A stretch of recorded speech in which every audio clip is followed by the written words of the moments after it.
오늘은 요한복음 9장 태생소경의 치유입니다. 예수님께서 길을 가시다가 태어나면서부터 눈먼 소경 사람을 보셨습니다. 제자들이 예수님께 물었습니다. 스승님, 누가 죄를 지었기에 저희가 눈먼 사람으로 태어났습니까? 저 사람입니까? 그의 부모입니까? 예수님께서 대답하셨다. 저 사람이 죄를 지은 것도 아니고 그 부모가 죄를 지은 것도 아니다. 하느님의 일이 저 사람에게서 드러나려고 그리 된 것이다. 나를 보내신 분의 일을 우리는 낮 동안에 해야 한다. 이제 밤이 올 터인데 그때는 아무도 일하지 못한다. 내가 이 세상에 있는 동안 나는 세상의 빛이다.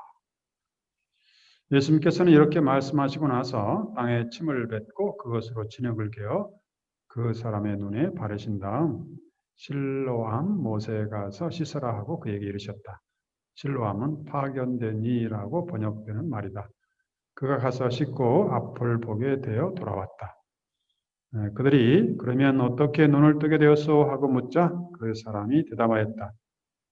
예수님이란 분이 진흙을 개어 내 눈에 바르신 다음 실로암 못으로 가서 씻으라 하고 그에게 이르셨다. 그래서 내가 가서 씻었더니 보게 되었습니다. 그들이 그 사람이 어디 있어? 하고 물으니 그가 모르겠습니다 하고 대답하였다. 그 사람이 대답하였다. 그분이 죄인인지 아닌지 저는 모릅니다. 그러나 이 한 가지 제가 눈이 멀었는데 이제는 보게 되었다는 것을 압니다. 그가 밖으로 내쫓겼다는 말을 들으신 예수님께서는 그를 만나시자 너는 사람의 아들을 믿느냐 하고 물으셨다. 그 사람이 선생님 그분이 누구십니까? 제가 그분을 믿을 수 있도록 말씀해 주십시오 하고 대답하자 예수님께서 그에게 이르셨다. 너는 이미 그를 보았다. 너와 말하는 사람이 바로 그다. 그는 주님 저는 믿습니다 하며 예수님께 경배하였다.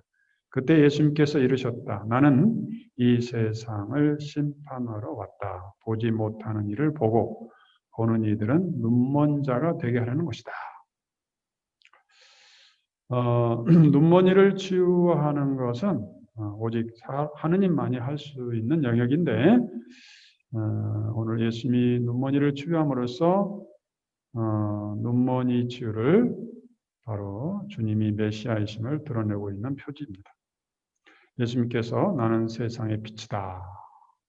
나를 따르는 이는 어둠 속을 걷지 않고 생명의 빛을 얻을 것이다. 그랬는데 예수님이 바로 생명의 빛이라는 것을 드러내기 위해서 이 눈먼이의 기적을 표징으로 보여주고 있습니다. 예수님께서 이 기적 뒤에 내가 세상에 있는 동안 나는 세상의 빛이다. 이렇게 말씀하셨습니다. 시작을 볼 때 예수님께서 길을 가시다가 태어나면서부터 눈먼 사람을 보셨다. 그러니까 예수님이 이 사람을 찾아왔다고 볼 수 있는데 이처럼 찾아 나서시는 예수님의 모습을 볼 수 있고 우리가 아무도 하나님을 본 적은 없다. 아버지와 가장 가까운 외아드님 하느님이신 그분께서 당신을 알려주셨기 때문에 우리가 그분을 볼 수 있다는 이야기입니다. 우리가 영적으로 눈먼 상태는 예수님을 주님으로 믿지 않는 상태를 두고 하는 이야기입니다. 육신의 눈이 멀면 세상의 빛과 사물의 아름다움에서 멀어지고 영적으로 눈먼 사람은 하느님의 사랑을 모르고 그분의 사랑으로 내가 사랑받는 존재라는 것도 모르고 하느님의 사랑을 받는다고 믿는 존재는 인간담을 온전히 피워내고 아주 다른 세상에서 살게 됩니다. 이처럼 하나님의 눈으로 세상을 보고 하나님의 사랑으로 응답하며 하나님과 함께 살면서 성삼위의 친교 안에서 참여하여 그 성삼위의 친교 관계의 풍요로움을 자기 것으로 안고 살아가게 되는 겁니다.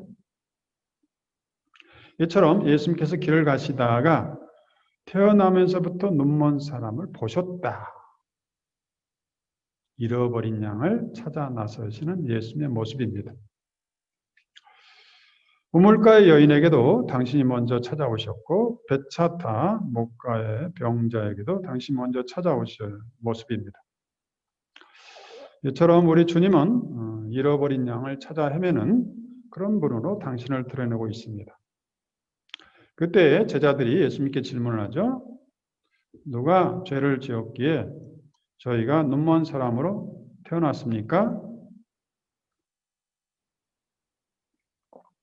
저 사람의 죄입니까? 그의 부모의 죄입니까? 당시 눈먼 이들은 성경을 읽지 못하는 것 때문에 죄인으로 또 저주받은 이로 여겨졌습니다. 그래서 제자들은 소경의 죄가 본인의 죄냐, 부모의 죄냐, 저 죄가 누구에서 온 거냐, 이런 인과응보 사상을 예수님에게 확인받고 싶어서 질문하고 있습니다. 창세기에 보면 아담이 범죄를 했을 때 땅은 내 앞에서 가시덤불과 엉겅퀴를 돋게 하고 너는 들의 풀을 먹으리라 하면서 벌을 받는 그런 모습이 나오기 때문에 인과응보 사상이 있습니다.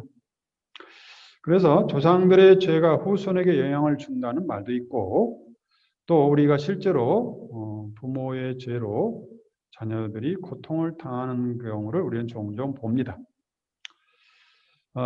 그래서 부모로서 자녀들에게 복이 오도록 죄를 짓지 않고 선하게 살려고 우리가 각자 노력을 하고 있습니다. 그러나 예수님 시대에 와서는 죄 지은 자만 죽는다. 아들은 아버지의 죄값을 짊어지지 않고 아버지는 아들의 죄값을 짊어지지 않고 의인들의 의로움은 그 자신에게만 돌아가고 악인들의 죄악도 그 자신에게만 돌아간다. 에제키엘서 말씀인데 이런 사상이 과거에 부모의 죄가 자녀들에게 영향을 준다는 그런 사상을 이제 역전시켜서 본인의 죄값을 본인이 치르는 것이고 더 이상 후손에게 이어지지 않는다 하는 것이 또한 성서의 사상입니다. 그런 의미에서 예수님은 그것을 그거를 염두에 두고 저 사람이 죄를 지은 것도 아니고 부모가 죄를 지은 것도 아니다. 다만 하느님의 일이 저 사람에게서 드러내고 그리 된 것이다. 이 말을 잘못 들으면 주님께서 계획적으로 이 사람을 소경으로 태어나게 해가지고 당신의 영광을 드러내기 위해서 치유해 주시는 건가? 이렇게 이해한다면 이건 성서의 해석이 아니고 그런 하느님은 하느님이 아니죠. 당신의 영광을 위해서 우리 인간을 비참하게 만들고 그걸 이용한다는 것은 있을 수가 없습니다. 그러면 이걸 어떻게 알아들어야 되는가? 일단 저 사람이 죄를 지은 것에 대해서 누구의 죄냐 따지는 것보다는 누구 탓이냐, 왜 그랬냐 물어보는 것보다는 일단 이 사람이 소경이다. 그런데 앞으로 이 사람이 어떻게 하느님이 드러날까? 그런 시선으로 바라보라 하는 이야기죠. 그러니까 죄의 시선으로 바라보지 말고 당신은 무슨 죄를 지어서 이렇게 하고 있는 거야? 그렇게 말하는 것보다 당신 안에 어떤 하느님이 드러날지 한번 찾아봅시다. 이렇게 이야기할 때 그 눈먼 소경에게 기쁜 소식이지 않느냐 하는 그런 이야기입니다. 예수님은 당신의 영광을 위해서 치유하려는 의도라기보다는 자비와 사랑으로 주님이 치유하신다. 그래서 예수님이 가엾게 여기신다가 성서에 굉장히 많이 나옵니다. 나병 환자에게, 눈먼 사람에게, 나인의 과부에게 다가갈 때 가엾이 여기다. 그러니까 예수님이 당신이 사랑으로 가엾이 여겨서 치유해 주는 것이지 당신의 영광을 위해서 사람들을 아프게 만들었다. 이거는 있을 수도 없고 그런 하느님은 하느님이 아니죠. 여기서 예수님은 일단 이 사람이 그런 상태에 있는데 그 상태에서 어떻게 하나님의 영광이 드러날까에 관심 가져야 된다 쪽으로 우리가 해석하면 되겠습니다. 일단 예수님은 그 사람을 볼 때 죄의 시선으로 이 사람이 무슨 죄를 했나 죄인이라는 탓의 시선으로 보지 않고 이 사람에게서 하나님의 은총이 어떻게 드러날까 하는 시선으로 보신다는 게 초점이 있습니다. 그래서 처음부터 예수님은 애간장이 높다 하는 의미로서 가엾게 여겼다 하는 그런 접근하고 있습니다. 똑같이 라자로가 죽었을 때도 그 병은 죽을 병이 아니라 오히려 하나님의 영광을 위한 것이다. 이것도 그렇게 알아들여야 되겠습니다. 예수님이 나자로를 죽게 해가지고 당신 영광을 드러내기 위해서 계획적이었다. 이렇게 해석할 수는 없고 일단 나자로는 죽었다. 그런데 그 죽음에서 하나님의 영광이 그 사람을 살리면서 하나님의 영광이 드러날 것이라는 미래지향적인 이야기지 과거의 원인이 어떻게 되느냐를 말하기 위한 것이 아니다. 그런 이야기죠. 그런 의미에서 우리의 고통, 우리의 병고는 원인이 뭐냐? 밝히기가 어려워요. 밝힐 수도 없어요. 많은 것이 작용을 했겠죠. 그래서 주님도 그거를 밝히려고 할 필요도 없고 밝힐 수도 없다. 고통의 또 이유가 뭐냐? 그것도 모른다. 그렇지만 분명한 것은 이 사람에게도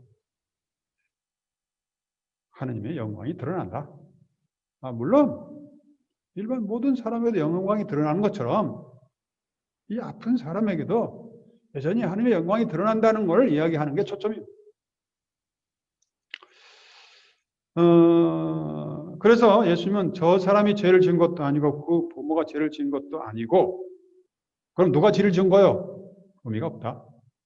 다만 이 사람에게서 하나님의 일이 어떻게 드러날까? 누구 탓이냐? 이 탓이냐? 저 탓이냐? 탓의 시선을 보지 말고 이 사람 안에서도 하나님의 일이 어떻게 드러나는가에 관심 갖다 보면 그것이 보일 것이다 하는 초대입니다.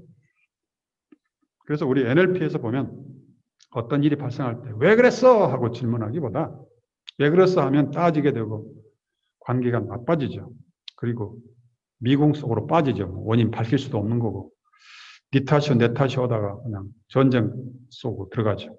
왜라는 질문을 던지지 말고 무엇을 여기 잘못됐네. 무언이 아니고 무엇을 원하는가. 이 상황에서 바라는 게 뭔가 미래지향적으로 질문하고 그렇게 될 때 뭔가 생산적인 결과를 낼 수 있다. 그런 이야기입니다. 그래서 하나님의 뜻은 돌보심으로써 드러나는 영광이지 인간 불행을 이용해서 당신의 영광을 드러내기 위해서 인간을 이용하는 그런 하나님이 아니다. 그런 이야기죠. 우리 주님은 인간을 파괴하는 게 아니고 양들이 생명을 얻고 더 넘치게 하려는 게 주님의 계획이다. 그래서 예수님의 주된 관심사는 고통당하는 사람들과 함께 하시는 것이고 그렇다고 고통을 없애는 게 아니고 고통이 우리 인간의 실존이다. 우리 현실이다. 그래서 당신도 고통을 없애는 분을 옮겨는 당신도 고통을 당하시면서 고통을 감내하셨죠. 그래서 죄와 죽음에서 해방되는 길을 이렇게 극복하는 길을 알려주시는 것이지 죄를 없애버리고 죽음도 없애버리고 그런 분이 아니다. 그래서 폴 클로델은 이런 통찰을 이야기하고 있습니다. 예수님은 고통을 치워버리러 오신 것도 아니고 고통을 설명하려고 오신 것도 아니고 그분은 다만 당신이 우리와 함께 하시면서 고통을 감당하러 우리와 함께 감당하러 우리와 함께 지려고 오셨다. 그래서 우리 주님은 성체성사에서 너희를 위하여 흘리는 내 피다. 피가 고통이죠. 죽음이죠. 그러니까 우리의 고통과 죽음을 당신이 감당하면서 우리 죄로 당할 여러 가지 우리가 감당해야 되는 멍해를 우리가 예수님이 당신이 함께 감당해 주신다. 그런 거죠. 그런데 그래서 예수님은 무거운 짐을 진 사람 모두 나에게 오너라. 내가 너희를 편히 쉬게 하겠다. 이렇게 표현하고 있죠.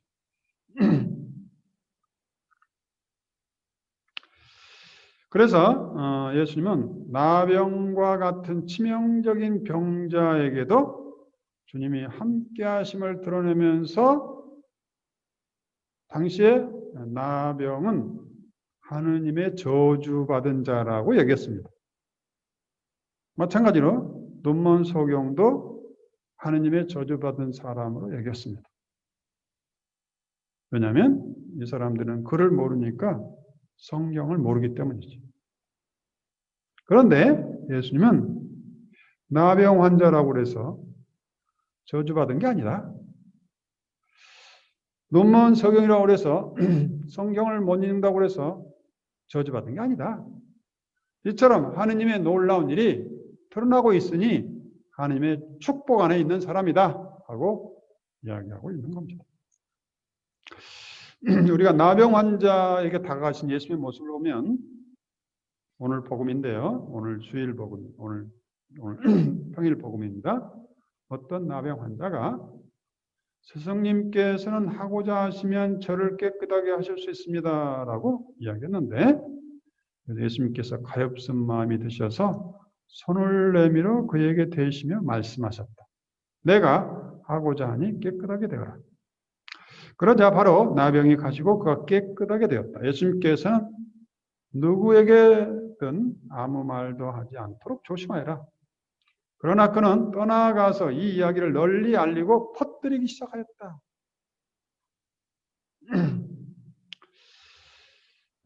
프랑스의 문학가 앙드레 지드는 이 사람도 고통을 많이 당한 사람 같습니다. 질병은 우리 인간에게 어떤 문을 열어주는 열쇠와 같은 것이다. 나는 질병만이 유일하게 열 수 있는 문이 있다고 생각한다. 우리는 너무 건강한 나머지 가끔 모든 것을 이해하지 못한다. 우리가 질병을 앓고 있기 때문에 다다를 수 없는 진리도 있다. 질병을 앓고 있기 때문에 다다를 수 없는, 그렇죠. 우리가 앓고 있기 때문에 성한 사람의 세계는 잘 모르겠죠. 하지만 너무 건강하기 때문에 다다를 수 없는 진리도 있다.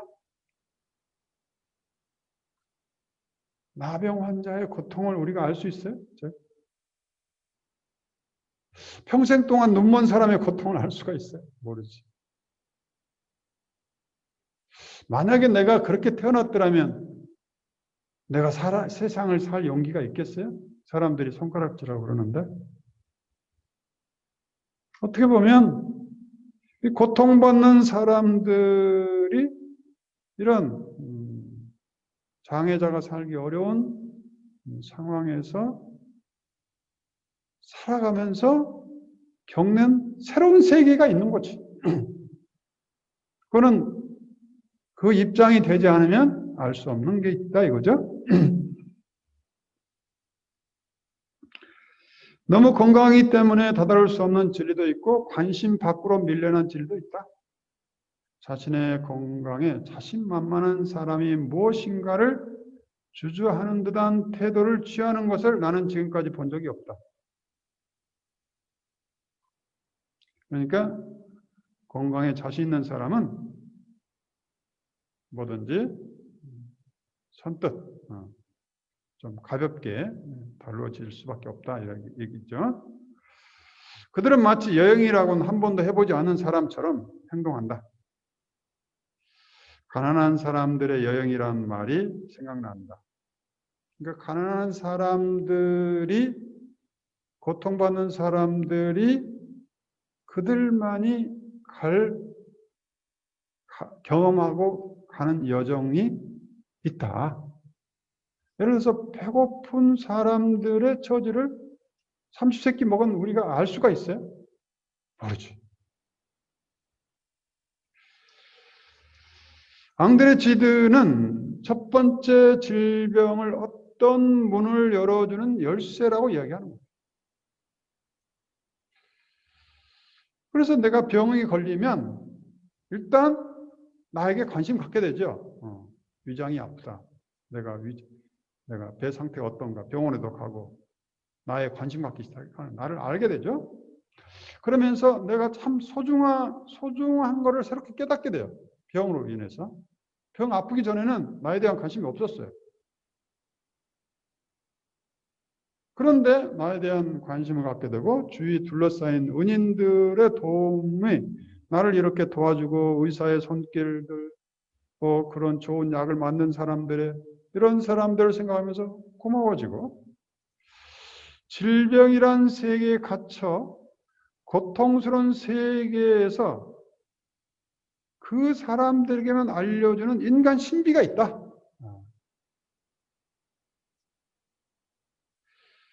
그래서 예수님이 그런 의미에서 가난한 사람들이 체험하는 행복이 있다 이거죠. 그런데 우리는 거기는 없다고 생각하고 부자만 노래 부르다가 부가 없어지면 죽는 사람이 많죠. 그렇지 않다. 우리 옛날엔 다 가난했죠. 뭐 옛날에 몇몇 소수만이 3끼 먹었고 나머지는 다 춘궁기에는 배를 굽고 겨울에는 그냥 밥이 없어서 고구마 있는 것도 다행이죠. 없어서 이렇게 솔뿌리 갖다가 쪄먹고 그런 시절이 있었죠. 그런 거를 우리가 상상은 못하지. 괴테는 지금까지 나의 삶을 통해 배울 수 없었던 것을 나는 질병을 앓으면서 많이 배울 수 있었다. 그래서 물론 우리가 일부러 병을 앓을 필요는 없겠지만 일단 나도 원치 않지만 걸릴 수 있잖아요. 우리가 내가 갑자기 코로나에 감염이 될 수 있어요. 누가 원하겠어요? 근데 걸렸어요. 어떻게? 그 감염 상태에서 내가 겪어야 될 경험도 있고 새로운 진리도 있고 그 안에서 하나님의 사랑이 새로운 모습으로 하나님을 알게 된다. 그런 이야기죠. 또 헬런 켈러는 눈도 안 보이고 듣지도 못하고 말도 못하고 그런데 헬런 켈러가 불행한 사람이라고 말할 수 있나요? 물론 겉보기는 불행하지만 어떤 성한 사람 못지않게 인생을 아름답게 살고 갔잖아요. 그리고 누구 못지않게 많은 사람에게 메시지를 줬죠. 인생은 뭐를 몸이 멀쩡한 것만이 행복한 게 아니고 뭐가 하나 없어도 하나님의 소중한 존재로서 행복하게 살 수 있다는 걸 세상에 알리고 갔죠. 이런 사람의 그런 증언이 없었다면 우리가 그 세계를 모르고 간 거죠.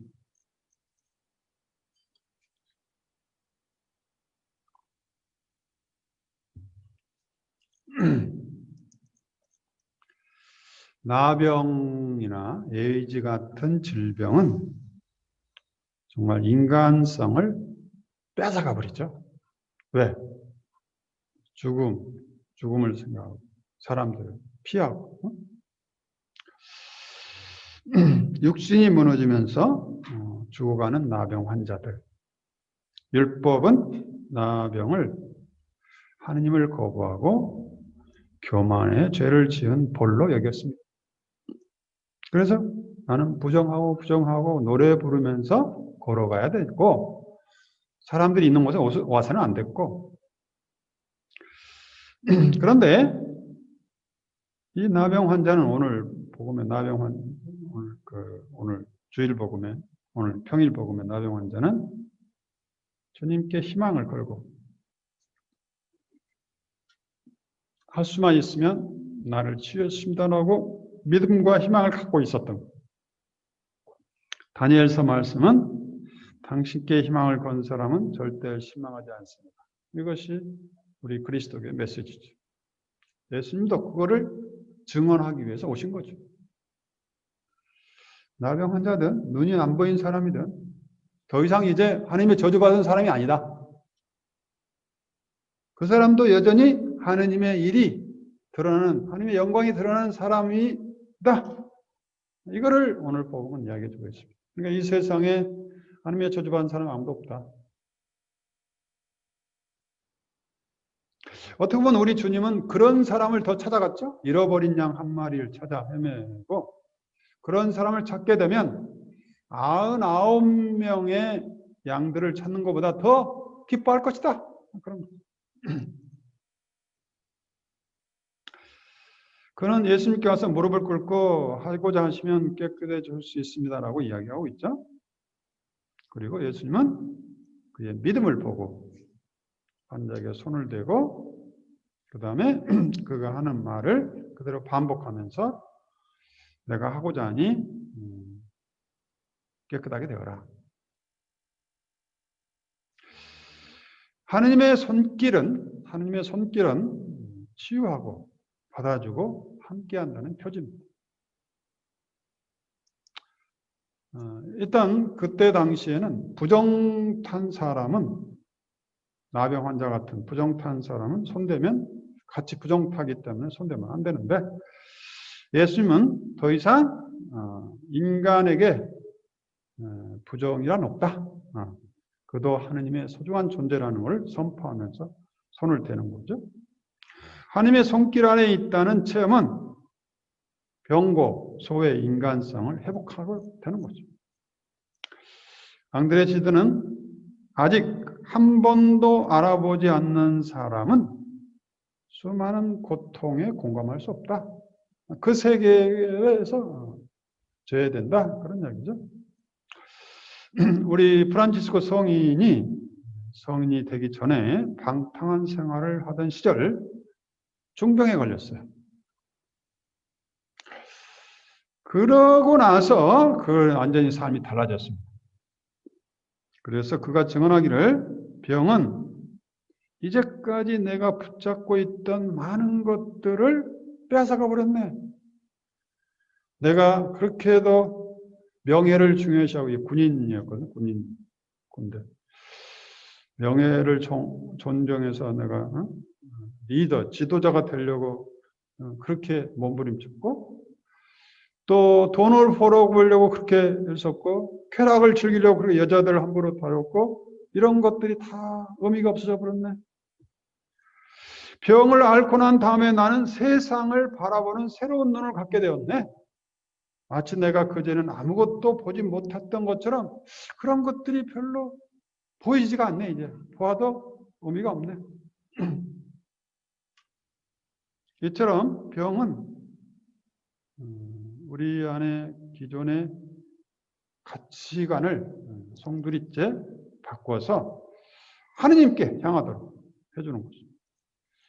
그래서 프란치스코 성인은 나병 환자를 피하는 대상이 아닌 끌어안고 입을 맞추면서 그 나병 환자 안에서 그리스도를 보는 눈과 마음이 열린 거죠.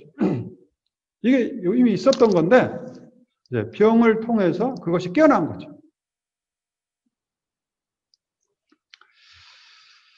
나에게 어렵게 느껴졌던 것이 이제는 쉬운 것으로 생각되고 오히려 나를 기쁘게 하네. 그런 의미에서 예수님께서 왜 나병 환자에 손댔는지 더럽다고 생각하면 아이고 감염될까 봐 그렇다면 손을 댈 수 없겠죠. 그러나 그것이 프란치스코 성이 말한 것처럼 그것이 기쁨이었네. 나의 기쁨이었네. 형제를 하나 얻어서 그거를 형제의 기쁨, 성부, 성자, 성령의 삼위일체 기쁨에 그를 초대해서 함께 친교를 나누는 그 기쁨은 하늘나라의 기쁨이네. 그런 이야기죠. 고통을 당해본 사람이 기쁨이 무엇인지 알고 그 기쁨을 온전히 살게 됩니다.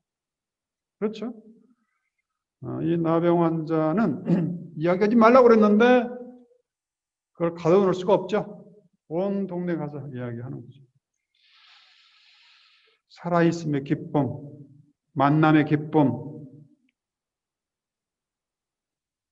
소외되게 있다가 공동체 일원이 되는 기쁨이 있는 거죠.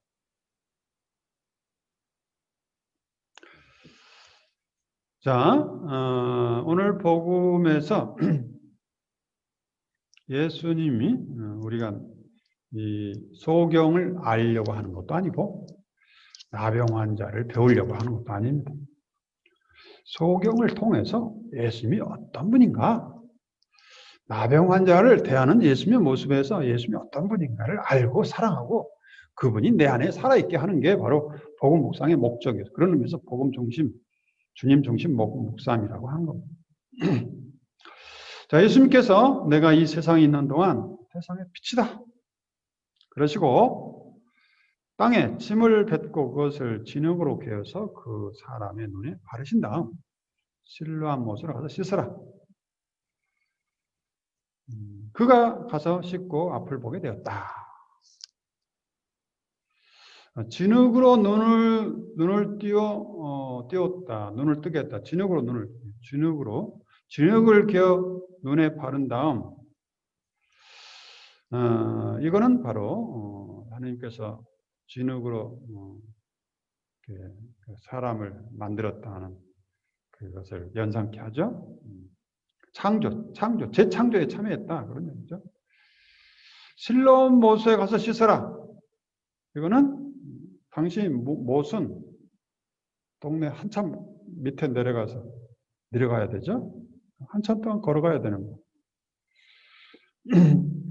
그러니까 이 사람이 믿음이 없었다면 한참 내려가서 씻었겠어요. 무슨 소리냐? 내가 지금 길도 안 보이는데 내가 어떻게 걸어가냐? 그러지 않고 이 사람은 그야말로 믿음이 있었기 때문에 그 말을 믿고 가서 씻었더니 그대로 되었다. 이처럼 우리 주님은 당신이 일방적으로 치유해주기도 하지만 우리 인간의 응답을 기다리는 거예요. 자기도 믿음으로 이렇게 가서 씻을 그런 행동을 보여주기를 원하는 거죠. 그래서 하나님의 놀라운 일은 하느님과 인간의 함께 상호 소통에서 이루어지는 하나님의 놀라움이다. 볼 수 있죠. 자, 손을 댄다. 접촉으로 친밀감을 드러내시며 한 영혼을 당신 안에 받아들이신다. 예수님께서는 사람들이 갖가지 질병을 앓는 있는 대로 모두 예수님께 들어왔었을 때 예수님께서는 한 사람 한 사람에게 손을 얹으시며 안수라고도 볼 수 있고 손을 만졌다고도 볼 수 있는데 손을 얹으시며 그를 고쳐주셨다. 접촉으로 그의 몸과 마음이 받아들였다는 것을 드러내고 있습니다. 우리가 접촉하면 사랑해요 하는 것보다 안아주거나 만져주거나 그러면 느낌이 아주 다르죠. 이렇게 접촉하면서 성삼위의 친교 안에 이 소경을 형제로 초대하고 있다고 볼 수 있습니다. 심리학자 사티어는 아이들을 최소한 12번을 매일 안아줘야 아이들이 사랑받고 있다는 것을 느끼고 풍요롭게 산다는 거예요. 근데 3번 정도 하면 아이가 결핍증을 체험하게 되고 그래서 최소한 12번, 하루에 12번. 그러니까 식사 때, 간식 때마다 안아주는 거지. 그럴 때 아이는 평생 먹고 살 양식을 얻게 된다. 근데 이게 안 되면 애정 결핍. 평생 동안 누군가로부터 세울 수 없는 애정을 갈망하다가 그야말로 여러 가지 질병에 시달리는 거죠. 자존감이 약해서. 자존감의 뿌리는 내가 사랑받고 있다는 건데 이렇게 안아주지 않으면 그래서 고아원에 자란 사람들은 다 갇혀 있지만 이것이 빠져 있는 거죠. 안아주고 피부로 접촉해주고 하면서 내가 참으로 존재 자체로 사랑받는 존재구나. 이것이 빠져있지. 그래서 아이들 가면 자꾸 안아달라고 하는 거죠. 따뜻한 돌봄을 받고 있다고 여길 때 그 아이에게는 인지 능력, 지식과 지혜가 높아지고 사랑할 수 있는 능력이 배가 되며 자존감이 그래서 자신감이 넘치고 자기 표현 능력이 좋아지고 상상력이 극대화된다는 거예요. 근데 이런 게 안 되면 이런 게 저하되는 거죠. 그래서 부모나 동물보미들이 먹을 것만 줘서는 안 되고 잠만 재워서는 안 되고 그야말로 아이가 사랑받고 있다는 걸 느끼게 해줘야 되는 건데 그것은 피부 접촉이 아이에게는 좋은 언어가 된다는 거죠. 그래서 독신자들은 어떻게 해야 되나? 자기 스스로가 자기를 사랑한다고 이야기하고 쓰다듬고 그래야 되겠지. 손을 뭐 이렇게도 하고 이렇게도 하고 뭐 모욕하면서 자기 몸을 이렇게 따뜻하게 어루만지면서 사랑한다고 자신을 늘 배려하는 말을 하고 그래서 자기 사랑이라는 게 참 중요한 언어입니다.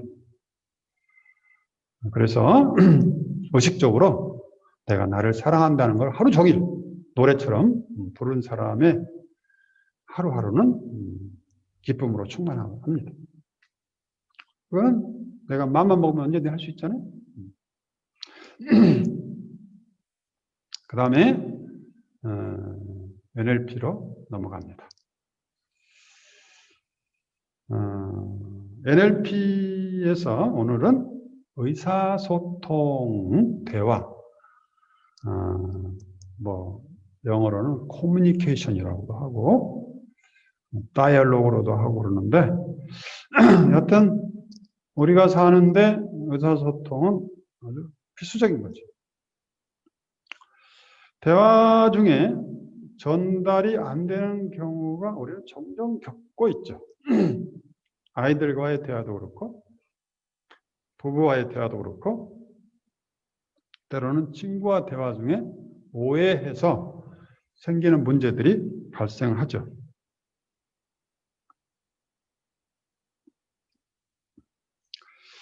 왜 이 오해가 발생하는가?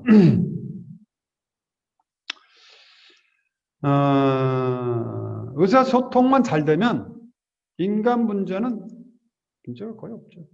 이 의사소통이 안 돼서 이제 문제가 발생하는데 NLP에서는 의사소통은 주고받는 대화 과정에서 어떤 목적, 대화의 목적이 있죠. 뭐 위로받기 위해서 대화할 수도 있고 정보 전달을 위해서 대화할 수도 있고 상호 소통하기 위해서 대화할 수도 있고 여러 대화 목적이 있죠. 언제 문제 해결을 위해서 대화할 수도 있고 어떤 목적에 이르는 여정이라고 볼 수 있는데 서로 이해하는 기능, 서로 상호 이해하는 기능, 서로 위로하는 기능, 또 문제 해결하는 기능, 여러 가지 기능, 그런 목적을 위해서 우리는 대화를 하죠.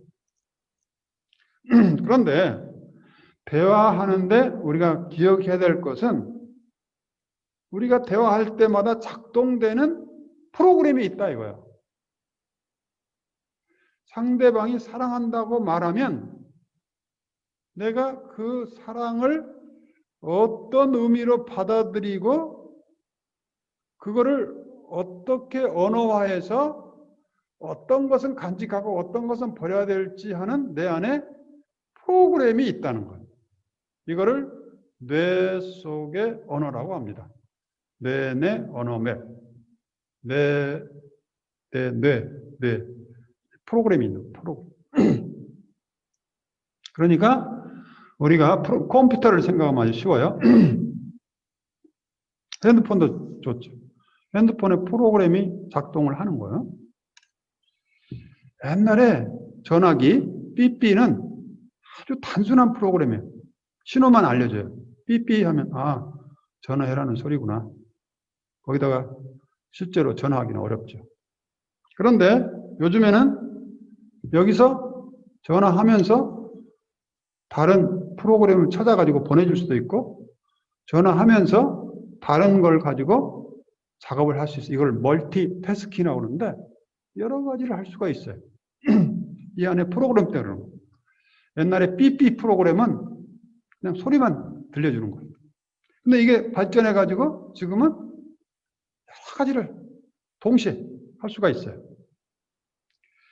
마찬가지로 우리가 이거를 NLP에서는 우리가 가지고 있는 뇌 언어 맵, 우리 뇌 속의 프로그램을, 그래서 NLP는 뉴로 링귀스틱 프로그램이라고 하는 게 그런 의미입니다. 프로그램, 우리 안에 프로그램이 있는데 이 프로그램이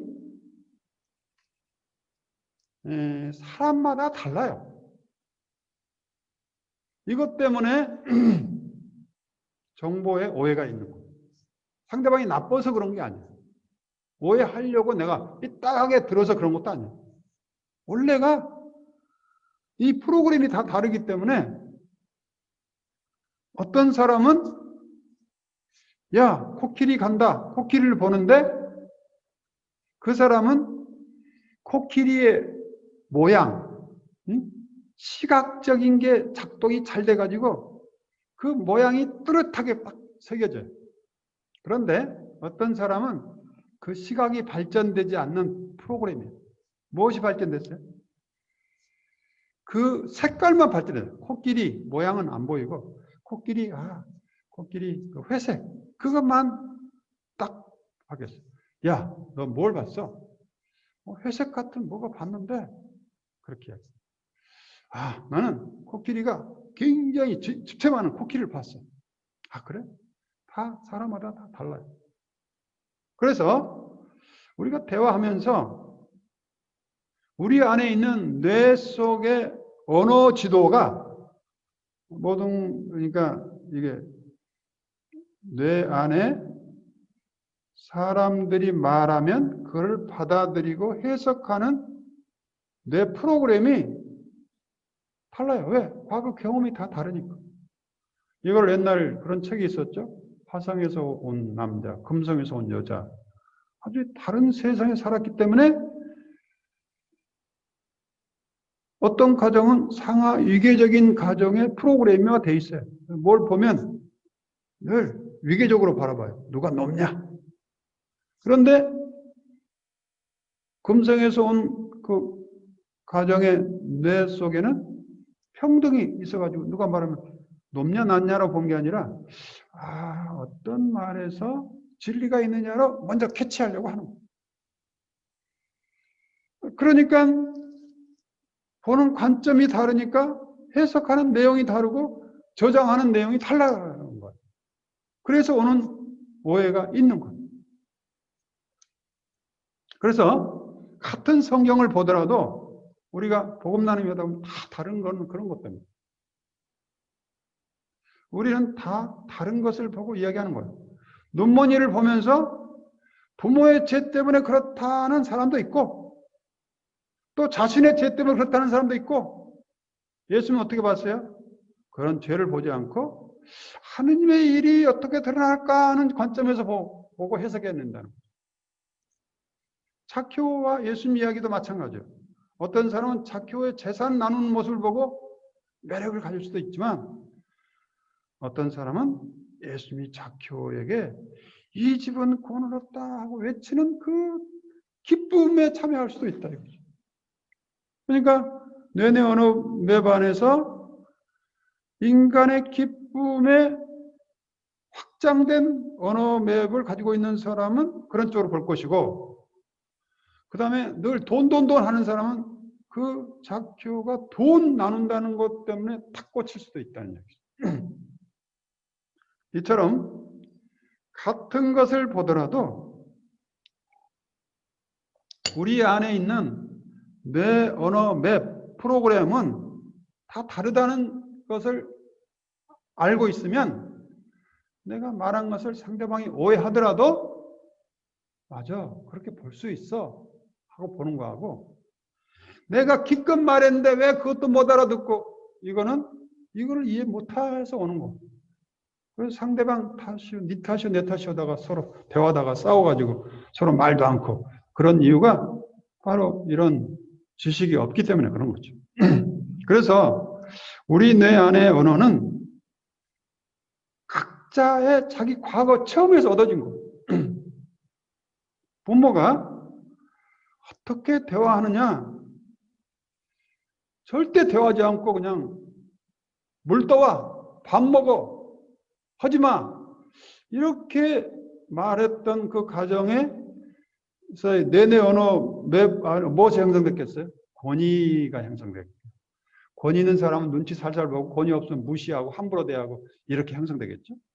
그러나 부모가 늘 존중하는 그런 가정이면 내내 언어법에 의해서 사람은 관계는 아름다운 것이다. 시인이 나올 것이고 소설가가 나올 것이고 거기서 정서가 이렇게 충만한 사람이 나오지 않겠어요? 그래서 이게 우리가 언어의 지도를 형성하는 우리의 좋은 경험들이 굉장히 중요한 거죠. 그래서 어렸을 때부터 이런 게 형성된다는 거죠. 사람에 따라 이 언어 지도가 다 다른데 같은 것을 보더라도 이해하고 받아들여 언어를 정보로 기억하는 과정에서 각자 고유한 결과를 얻어낸다는 이야기죠. 그래서 내 안의 지도는 2살 때부터 형성되기 시작합니다. 2살 때부터. 그래서 점점 커가지고 6살 때쯤 돼서 유치원에 갈 때쯤 될 때까지 부모가 부모나 주위 사람들로부터 명령을 자주 듣게 되면 어른이 되어서도 뭔가를 시도를 할 때 누가 명령해 주지 않느냐 하고 무의식적으로 기다린다는 거죠. 그러니까 이런 사람은 주도적인 삶이 되지 못하고 늘 누군가의 지시를 따를 수밖에 없는 거죠. 그리고 해라 하지 말라는 명령을 무의식적으로 듣게 되면서 혹시 이거에서 잘못되는 게 아니야? 하고 자신감을 잃어버리게 된다는 거죠.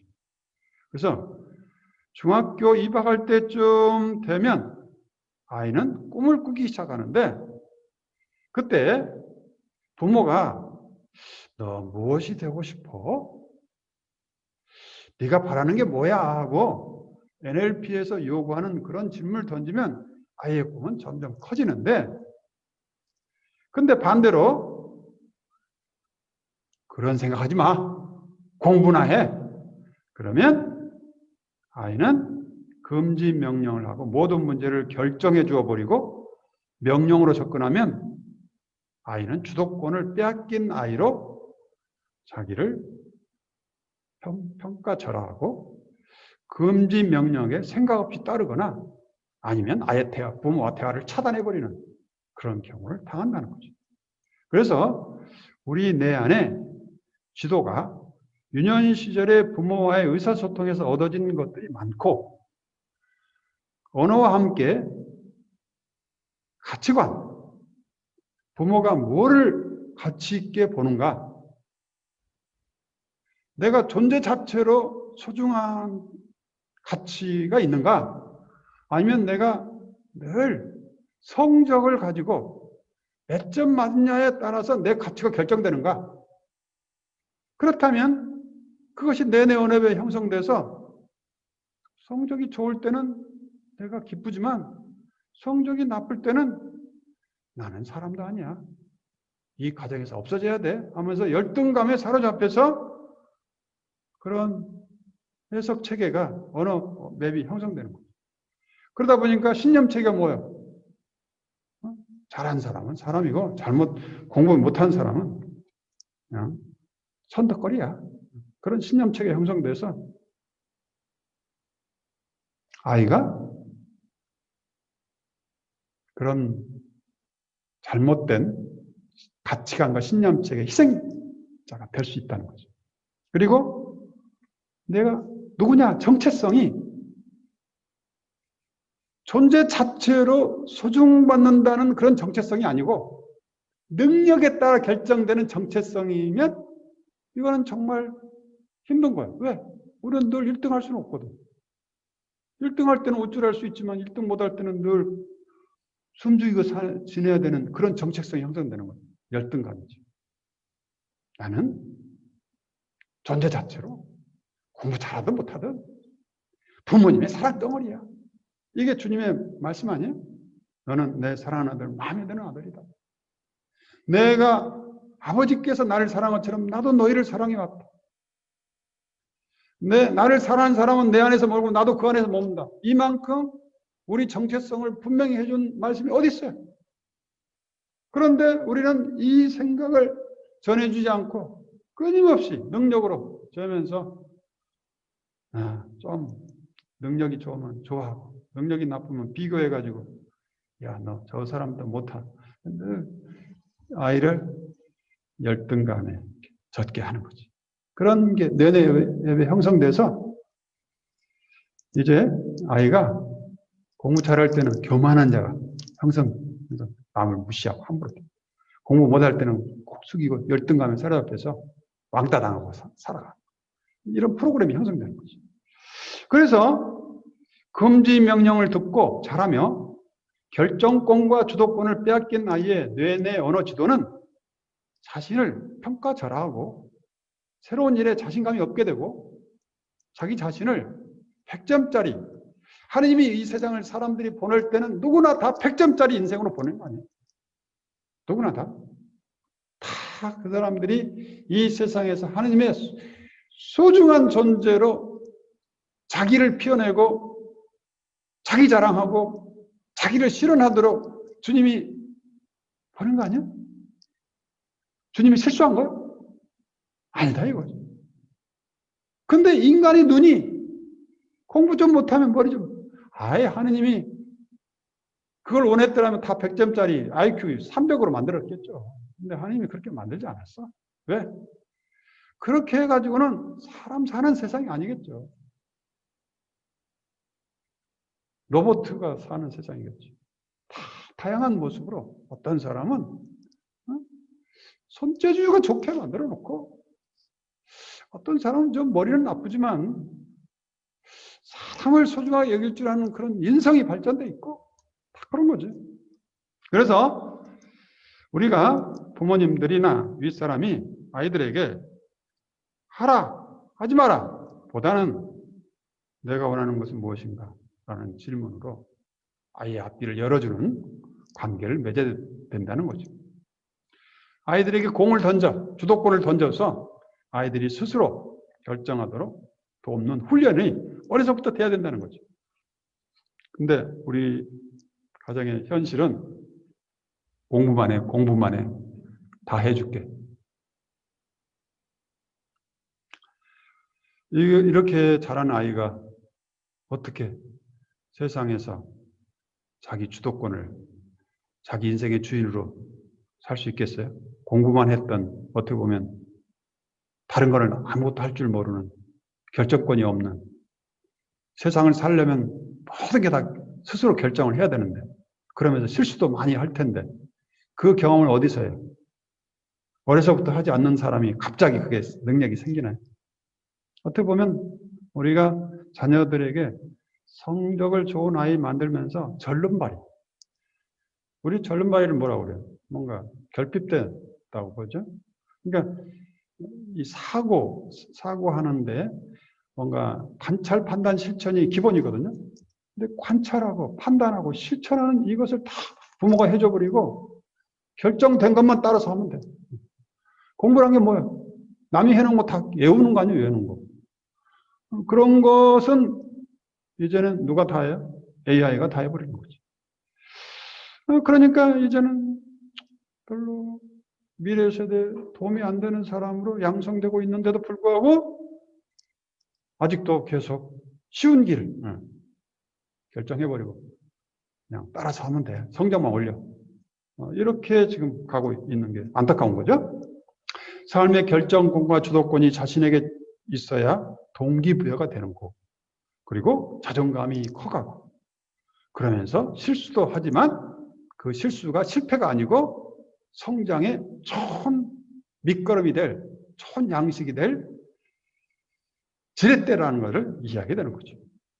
그래서 의사소통 과정에서 오해가 생기는 것은 뇌내 언어 지도의 차이인데 그 뇌내 언어 차이는 구체적으로 보면은 인식과 경험의 차이에서 오는 과거에 부모가 다 다르고 행장병이 다르고 거기서 오는 것이고 그 다음에 부모가 어떤 역학관계 안에서 자녀가 컸는가에 영향을 주는 거죠.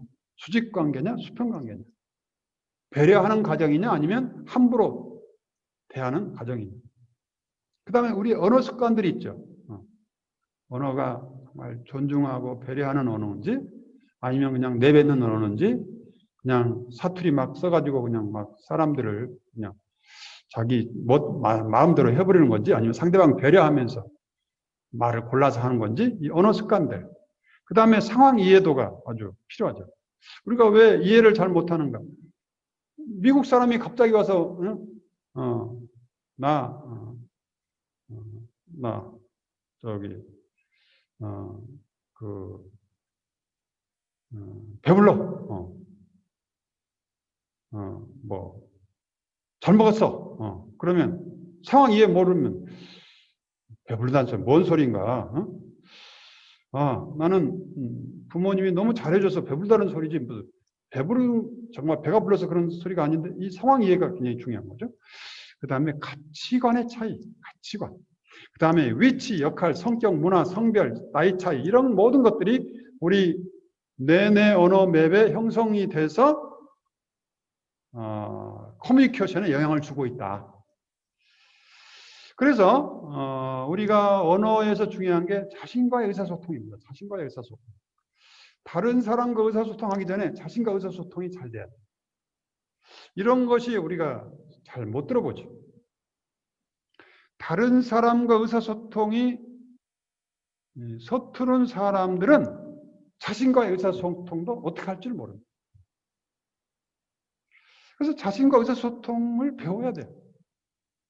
그래서 어떻게 배우는가? 저도 이거를 잘 몰랐어요. 그런데 미국 가서 공부하면서 나를 사랑한다는 게 뭔지 알았어요. 나를 사랑한다. 그런 말 거의 들어보지 않았죠?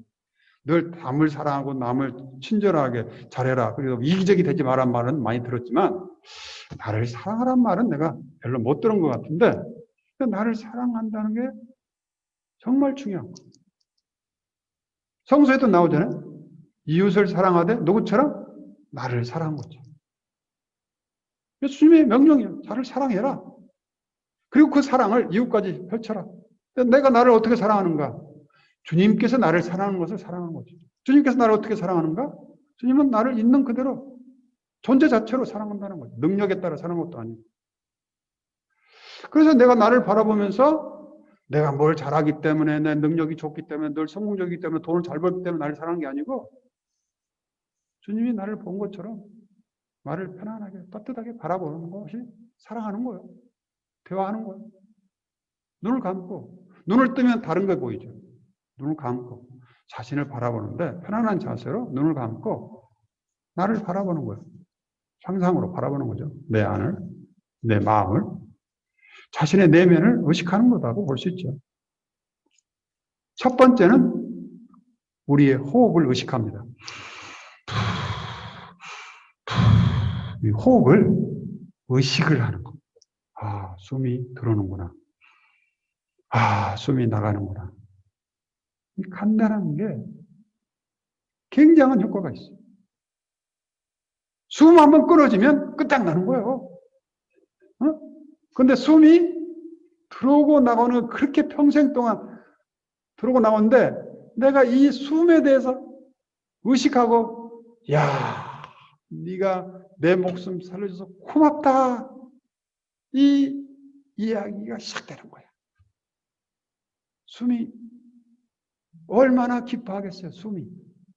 숨이 그렇게 나를 살리기 위해서 몸부림쳤던 이 숨이 드디어 주인이 내가 얼마나 소중한 존재인지 이해하기 시작했구나.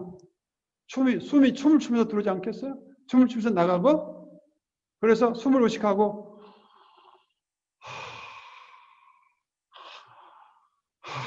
이게 심리학 과정이 있어요. 아주 5분만, 1분만 숨을 의식해도 내 스스로 느껴진 게 있어. 편안해. 편안해. 놀라워. 아주 간단해. 근데 이걸 아는 사람과 모르는 사람과 큰 차이가 있어요. 내가 뭔가 흥분되고, 내가 걷잡을 수 없고, 내가 불안하고, 또 내가 갑자기 어떤 암 선고가 됐다든가, 뭐 코로나 감염 이럴 때 있잖아요. 조용히 앉아서 나와 대화하는 거야. 예를 들어서 코로나 걸렸다면 어떻게 해요? 왜 내가 코로나 걸려서 이렇게 됐나? 누구 탓이야? 그 사람이 나한테 우리 집에 와가지고 뭐 이렇게 탓하기 시작하면 화도 나고 잠도 안 오고 마음도 아프고 미움도 생기고 더 코로나가 기승을 부릴 거 아니에요? 그런데 어떻게? 이미 걸렸는데. 그래서 이때 가장 중요한 게 앉아서 내 몸에 코로나가 들어왔구나. 그래서 숨을 의식하고 마음을 안정시키는 거예요. 숨을 들어온 숨 의식하고 내쉬는 숨 의식하고 안정되는 거예요. 두 번째, 내 몸을 의식하는 거예요. 머리부터 다리까지 천천히 머리를 의식하고 예를 들어서 머리가 시원한지 무거운지 띵한지 뭔가 아픈지 머리를 의식하는 거예요. 그 다음에 얼굴을 의식하는 거예요. 얼굴이 땡기는지 얼굴이 평안한지 얼굴이 시룩거리는 건지 눈이 뭔가 불편한지 그 다음에 가슴이 어떤지 그 다음에 위장은 평화로운지 내가 오랜만에 내 몸을 하나하나 의식하면서 안부를 물어주는 거야. 안부 어떻게 괜찮아? 이런 게 처음이야. 내가 나를 드디어 관심 갖고 배려하고 안부를 묻고 커뮤니케이션, 대화가 시작되는 거예요. 내 다리까지 내 몸 모든 부분에 대화를 하는 거예요. 소나 네가 나를 따라다니면서 얼마나 많은 뭘 들고 뭘 하고 요리하고 참 고생했다. 괜찮냐? 이제 물어봐서 미안하다. 그래서 이제라도 물어본다는 게 나도 기적 같아. 이걸 내가 진작 배웠더라면 너 이 수고한 손에 내가 얼마나 고맙다 할 텐데 이제서 이걸 배웠다. 나와 대화하는 거야. 그러면서 내가 행복한 거야. 내가 나를 사랑하는데 누가 말려? 누가 방해? 내가 나를 소통하면서 좋은 관계 맺겠다는데 누가 말려? 그래서 뭐 이 순서대로 하라는 게 아니에요. 그냥 생각나는 대로 호흡을 의식하고 몸을 의식하고 뭔가 의식하다 보면 걸리는 게 있어요. 가슴이 답답하다든가 아니면 가슴이 그냥 무거운 돌덩이가 있다든가 그런 것들이 있어요. 머리가 늘 지끈지끈한다든가 그것과 대화를 하는 거예요. 야, 가슴에 있는 이 답답한 마음 눈 감고 속으로 바라보는 거야. 야, 네 모습을 좀 보여다오. 너는 어떤 색깔을 하고 있고 어떤 모양을 하고 있는지 좀 보여다오. 아니면 뭐 소리라도 좀 질러다오. 그렇지만 너는 있잖아 내 안에 어떤 모습으로. 그래서 뭐 시각적으로든지 청각적으로든지 뭔가 체감으로든지 뭔가 느낀 게 있으면 그걸 이제 그걸 이름을 붙이는 거예요. 야, 답답이야. 이름 붙일 수도 있고. 무거운 돌덩어리야. 부를 수도 있고. 뭐 자기가 원하는 대로 붙이면서 대화를 하는 거야. 돌덩이. 내가 이제 이렇게 너를 알게, 너와 소통하는 이 전화가 이제 개통됐다는 게 미안하다. 내가 이걸 몰랐다. 그러나 이제라도 알았다는 게 나의 기쁨이고 너의 기쁨이지. 이제부터 대화를 좀 하자. 그래서 매일매일 우리가 짧고 5분만 내도 돼요. 5분만 내서 내 몸과 의사소통하면서 나를 사랑하기 시작합니다. 그래서 뭐 제가 이렇게 예를 하나 들었는데, 예를 들어서 호흡을 의식하고 자신의 몸을 의식하고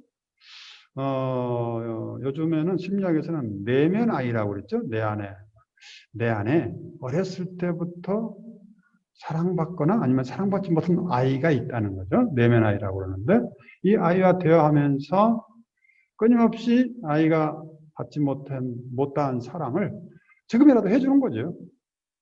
그래서 나에게 물어보는 거, 심리학에서 물어보는 중요한 질문이 이겁니다. 느낌이 어떠냐고. 우리는 느낌을 자꾸 느끼지 않아요. 그냥 생각을 해가지고 나를 끌고 와야 돼요. 너 뭐 해야 돼? 또 뭐 공부해야 되고, 너 뭐 또 오늘 일하러 가야 돼? 너 빨리 일어나야 돼? 의무감에 사로잡혀서 내가 끌려다녔지. 내가 한 번이라도 야, 정월기 느낌이 어때? 괜찮아? 이렇게 내가 끌고 다녀도 괜찮아? 물어본 적이 없는 거야. 그래서 내가 드디어 앉아서 너 느낌이 어때? 내가 너무 혹사한 거 아니야?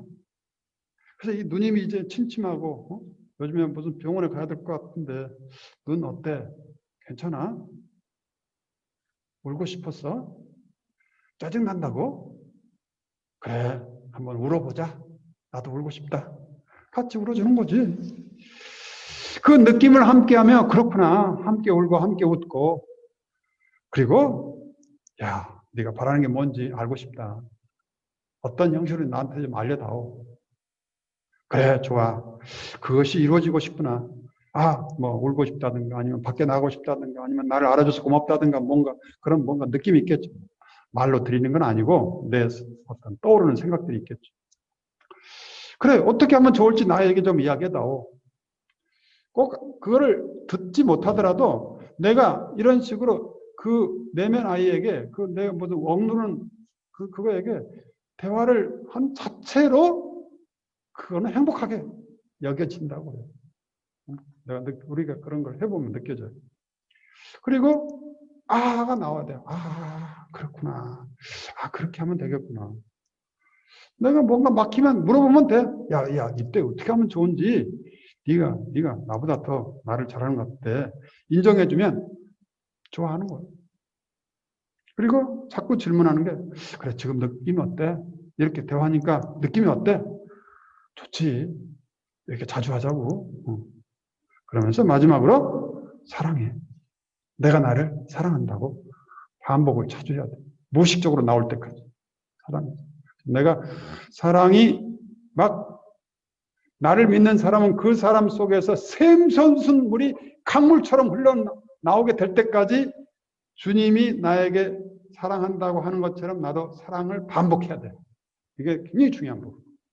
반복. 깨어났다부터 저녁에 잘 때까지 나는 주님의 이름으로 나를 사랑합니다. 외치는 것. 이것이 제가 여러분에게 준 큰 선물이에요. 공짜. 그 다음에 내가 나에게 물어본 거예요. 너는 완벽하고 싶은 거야? 그러지 않아도 돼. 우리가 좀 실수해도 괜찮아. 모든 걸 잘하고 싶은 거야? 그러지 않아도 돼. 너는 사랑받기 위해서 태어난 거야. 우리 대화에서 중요한 심리학 용어 중에 하나가 조화리의 창이라는 게 있습니다. 조화리의 창. 조화리의 창은 뭐냐면 네 가지 영역이 있어요. 여기는 나예요. 나에 해당되고, 여기는 타인, 남편에 해당된다고 볼 수 있죠. 예를 들어서 나는 내가 알고 있는 영역이 있어요. 여기는 남편도 알아요. 이걸 가지고 이 영역에서 대화를 하면 소통이 잘 돼요. 그런데 나는 몰라.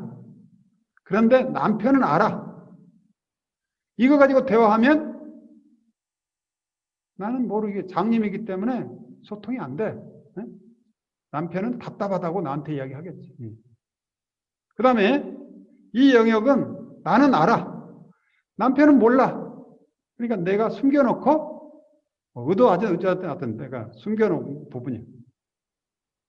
그러니까 이 영역에서는 소통이 잘 되고 이 세 영역에서는 불통이 되는 거야. 불통이. 그래서 가장 좋은 길은 뭐예요? 이 나도 알고 남편도 아는 영역을 키워가야 되겠죠. 이걸 점점 키워가면 우리가 여보 하고 불러만 해도 저 뜻이 무엇이구나 알게 되겠죠. 근데 이게 안 되면 이게 점점 좁아지면 모든 걸 다 설명하고 오해를 또 풀어야 되고 그렇게 살아가는 거죠. 그래서 이걸 키우는 게 뭐냐? 길이 있어요. 뭐야? 자, 이 내가 알고 있는 부분인데 남편이 모른다면 어떻게 해야 돼요? 남편에게 알려줘야 돼. 여기서 자기 표현을 잘해야 된다는 거죠. 여기서 보면 자기 표현. 그래서 이 영역을 넓혀줘야 돼. 그 다음에 나는 모르는데 남편은 알아. 그럼 어떻게 해야 돼? 잘 들어야 돼. 그래서 대화에서 잘 표현하고 잘 듣고가 굉장히 중요한. 이게 잘 된 가정은 세월이 할수록 이게 점점 커져요. 이 영역이 커져서 나중에는 그냥 어이 해도 그래 알았어. 그래서 나이가 점점 커지면서 이 영역이 커진 부부도 있지만 나이가 들면 들수록 이게 작아져가지고 우리 남편은 말이 없어. 말이 없어. 말 않는데 어떻게 알아? 아니 근데 이렇게 오래 샀는데 나도 몰라. 모르지 뭐 어떻게 알아? 그걸 자기도 자기 마음 모르는데 남이 어떻게 말하는지 어떻게 알아? 그래서 표현이 중요한 거야. 그리고 듣는 게 굉장히 중요해. 듣지도 않으면서 아는 것처럼 막 말하고 그냥 함부로 재단하고 그런 거죠. 그래서 이 조아리의 창이 우리 대화에서 굉장히 중요한 거죠. 그래서 우리 뇌내 언어 맵이 점점 커진다는 게 바로 이 영역을 서로 키워간다고 볼 수 있죠. 서로 이해하는 정보 양을 키워서 어떤 말을 해도 오해하지 않고 정확하게 알아듣게 해주는 거죠. 그리고 우리가 대화에 미치는 영향들을 보면은 메러비안 법칙이라는 게 있어요. 말로 전달되는 거는 7%밖에 안 된다는 거예요. 우리가 겪죠? 사랑해 하는 거하고 사랑해 아주 다르죠. 사랑해! 전쟁 선포죠. 그러니까 말의 내용보다는 태도, 표정, 목소리가 굉장히 몸으로 말하는 거예요. 어떻게 보면. 그래서 어떤 사람은 사랑한다고 했잖아. 이게 깡패가 하는 소리 아니야? 근데 그렇게 사랑된다는 사람도 있어요. 정말 기가 막힌 노릇이지. 이런 대화의 메커니즘을 모르니까 사랑한다고 했는데 왜 그래 따지고 그래 그냥 하면서 전쟁 선포하는 거죠. 그래서 대화는 몸으로 말한다. 시각, 청각 요소가 복합적으로 작용하며 주고받는 내용을 수용하고 거르고 재해석하며 언어하는 과정에서 뇌 언어 지도가 지대한 역할을 하고 그 언어가 계속 확장해 가는 거예요. 그래서 예를 들어서 남편이 아이에게 화내는 나를 보고 또 화냈어? 아이에게 화를 내지 말라고 그랬잖아. 하면 짜증을 냈다 이거예요. 그러면 이걸 좋게 받아들여? 아니야. 자기도 여전히 짜증내면서 이야기하면서 짜증내지 말라고 하는 게 이게 의사소통이야? 아니야. 전쟁 선포거든. 내용은 이해되지만 기분이 팍 상해버렸어. 여전히 짜증을 내는 상대방에 대한 또 짜증으로 반응할 수밖에 없는 거예요. 이건 대화가 아니고 전쟁이죠. 상대방에게 그런 의도를 고치라고 하여 잘된 경험이 없다 이거지. 그래서 NLP에서는 의사소통은 상대방에게 동기가 생기도록 배려하는 게 대화지, 상대방 기를 팍 죽이면서 내가 한번 이야기했잖아 하면서 마치 명령하듯이 대화하는 것은 대화가 아니고 전쟁 선포예요. 나 자신의 의사를 표현하고 상대방의 의견을 경청하면서 과제를 하나하나 해결하는 과정에서 그야말로 의사소통이 점점 발전해 가는 거지. 그래서 서로가 원하는 것을 발견해내는 거예요. 아, 당신은 그쪽으로 원하는구만. 아, 그것을 실현하기 위해서는 이렇게 하면 어떨까? 당신 그걸 실현하니까 나도 이런 쪽으로 많이 발전할 것 같아. 이런 거죠. 대화가. 그래서 오늘은 여기까지 우리가 대화하는데, 의사소통을 하는데 우리가 뇌내 언어 맵이 얼마나 소중한지, 또 이거를 확장시키기 위해서 얼마나 잘 듣고 또 얼마나 자기 표현을 잘 해야 되는지, 그 다음에 대화는 말로만이 아니고 우리 온몸으로 한다는 거.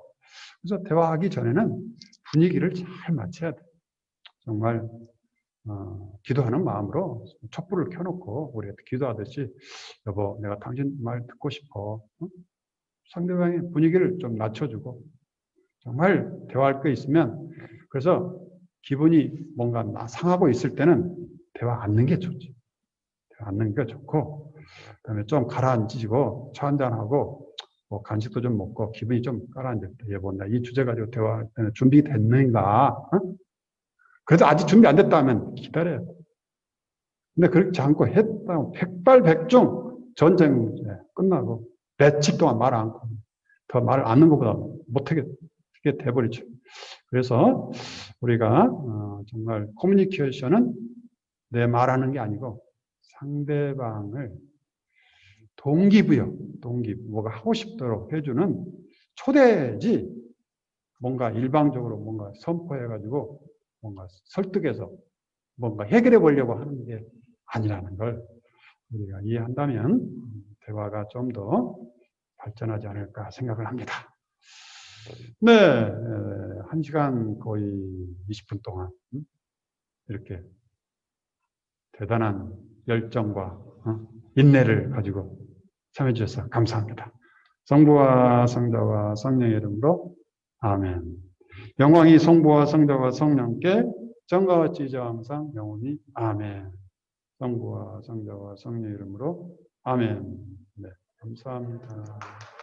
네, 감사합니다.